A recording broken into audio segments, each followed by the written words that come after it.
Tonight the music seems so loud. I wish that we could lose this crowd. Maybe it's better this way. We hurt each other with the things we'd want to say. Hey Reid, you've been a little loud going to bed the past few nights, and it's been waking me up. I was wondering if maybe you could just be a little bit more thoughtful when coming back to the dorm late at night. I'm too loud for you? Is me just living my life getting in the way of your beauty sleep? Am I not allowed to enjoy coming back to the dorm after a long day of hard work? So what, you're saying I shouldn't be allowed to sleep in our room just because you wake up sometimes when I'm going to bed?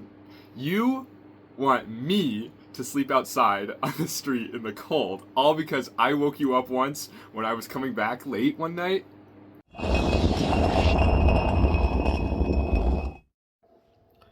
What Reid just did here is known as a strawman fallacy.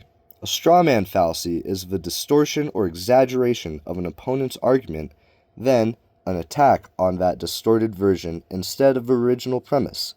Micah's original argument was that Reid should be more quiet when coming into the dorm room late at night, but Reid distorted his argument into Micah wanting Reid to be kicked out of the dorm altogether because he's sometimes too loud.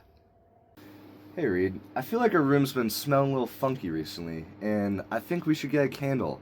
I know it's against the rules, but I still think it'd be a very nice little bit of decor and it'd make our room smell better.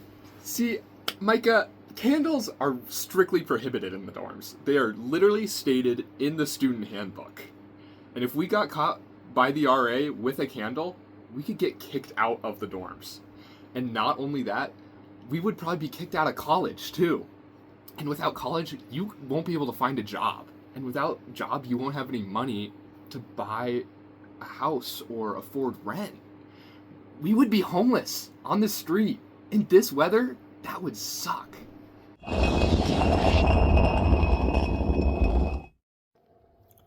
The reason Reid went from having a candle in the dorm to being homeless is because he was using a slippery slope fallacy. The slippery slope fallacy is an idea or course of action which will lead to something unexpected, wrong, or disastrous.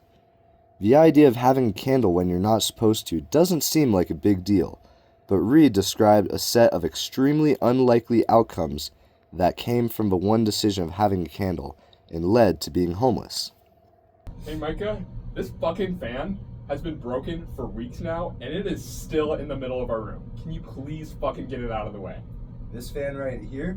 Yeah, this fucking fan. Zero chance of that happening. This fan right here, this was a gift from my great Mima before she died, alright?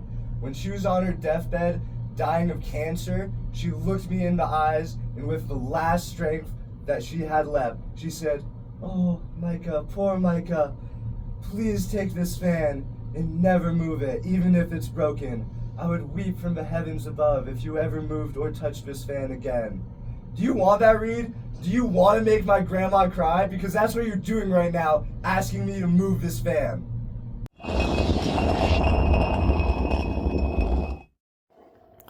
What Micah did here is called the appeal to emotion fallacy.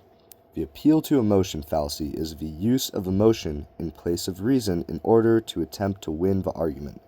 It is a type of manipulation used in place of valid logic. In this example, Reid wanted Micah to get rid of his broken fan that was taking up space in their dorm.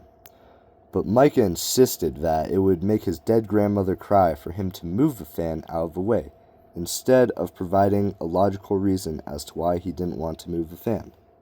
Baby, come back. Any kind of fool could see there was something in everything about you. Baby, come back.